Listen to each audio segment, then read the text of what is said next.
chatem letí. Nová slova, adminka. Lenka s pusinkou na prdel nás posadila znova.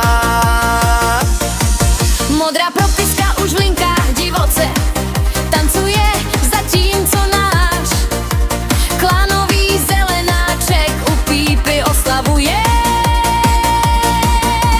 Nový díl bestselleru o ovčí babičce zrovna otvírám. A klanový bobor to svým placatým ocasem zavírá. Sledujte ty herní stopy, nahoďte ty správné tváře. Naše dlouhá spolupráce zničí všechny staré lháře. Zelená sakra, toto trvá, z toho je hned každý divák. Červená je hned na trávníku, bude velký biják. Čistokrevný, rychlý popík, chytlavá melodie. Tahle nová pecka z baru, to bude jasná jednička. Protože pokračujeme cash out, to je naše karta. Nevyhodnocujeme, tleská celá Matchmasters. Luky ovce se hned vykuleně ptá ze své staré skrýše, jestli moje vlastní babička něco se záhrobí píše.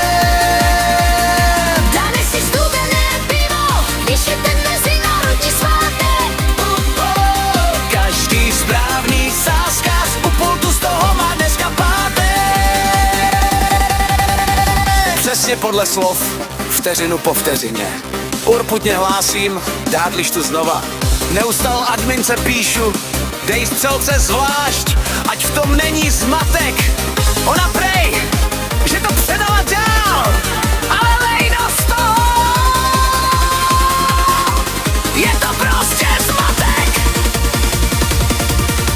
Zvlášť na ty střelce si posvítím. A ne, to jsou ta pravá slova.